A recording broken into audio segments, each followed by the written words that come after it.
and job creation programs received a bulk share of the budget. Well, to focus more on this budget, we are joined in studio by the MEC herself for Finance, Barbara Creecy. So nice to see you, MEC. Welcome to the program. Thank you. Good morning. So basically, your budget was well received. I mean, is that the response that you're getting so far?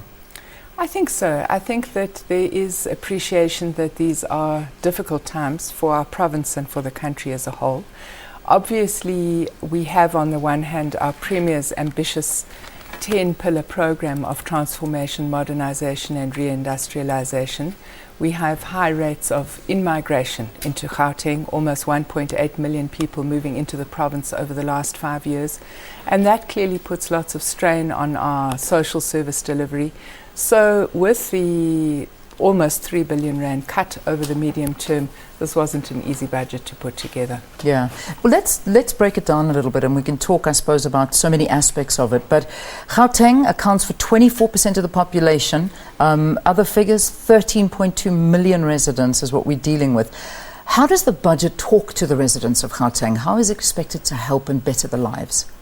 Well, first of all, the lion's share of the budget goes to education, firstly, and then health. The rest of the department's share, it's between a third and a quarter that remains. Obviously, provincial governments are primarily responsible for the delivery of social services, and in this context we had to increase the education budget by 3 billion rand. We also increased the health budget, and that is in order that we can go on providing a reasonable quality of service even with the in-migration pressures. 4.2 billion to social development for the war against poverty, 1.3 billion to the Department of Economic Development. We also see the stimulation of Gauteng's economy as being very important at this point in time. We've allocated 41 billion to infrastructure over the medium term, and that obviously in the short term is a fiscal stimulus. It creates jobs, but in the longer term lays the basis for a new round of growth and development. Yeah, I want to break into the infrastructure because, you know, straight after the budget, that's what most people were talking about, was this huge chunk of money going into infrastructure, a lot of it for maintaining already existing infrastructure, but there's also a lot of new developments coming along and new projects, and just some of them I'm reading is upgrading health infrastructure and build community health centres across the province. What else are we going to see? Obviously new schools? New schools, yes. There's 12 more schools that are in the construction phase. There's 123 that will be upgrading.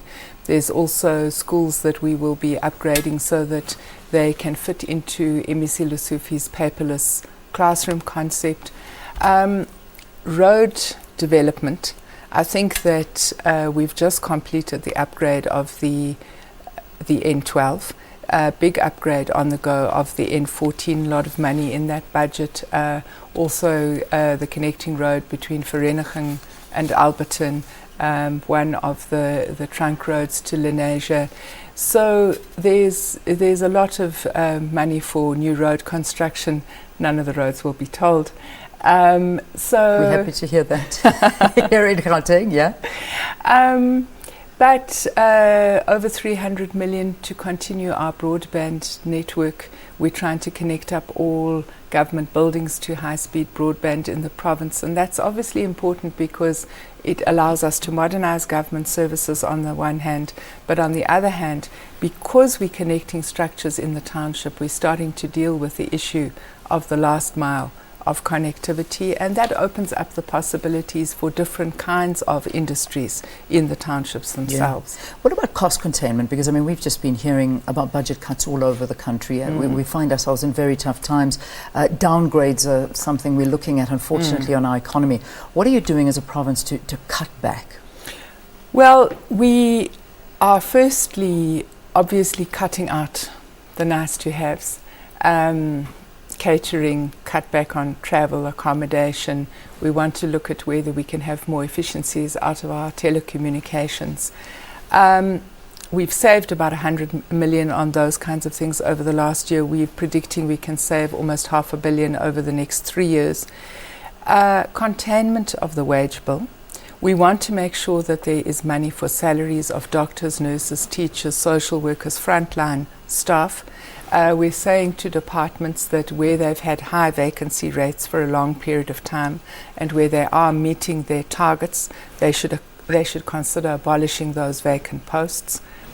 My colleague MEC Maile is doing another review of our entities, and that's really to make sure that we close down underperforming functions. There was a big review done about 5 years ago, and I think that the province is benefiting from the more streamlined nature of our entities, because obviously if you can put 3 together, then it cuts your costs for administration and so on. Yeah.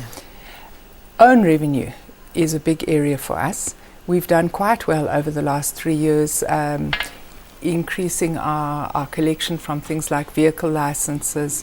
We have new regulations around the gambling and casino industry that will be going to the legislature shortly. And we're doing lots of work with health, because we think that there are inefficiencies in the collection of patient fees, and we would like to see greater efficiency there and more of those coming into the provincial treasury. Well, thank you so much for talking to us about it. Good luck with this current year. And that was our Gauteng MEC here for Finance, Barbara Creecy, talking to us about the budget that was announced. It was a big budget, but it's a big. It certainly is a big province. 24% of the population, 13.2 million residents. Thank you for talking to us, and good luck with the next financial year. Thank you. All right, let's take a break here on the program, and after this we talk disabilities. Stay tuned. It's the Disability Rights Summit that's taking place today. It's co-hosted by the Department of Social Development and the South African Disability Sector. Stay tuned.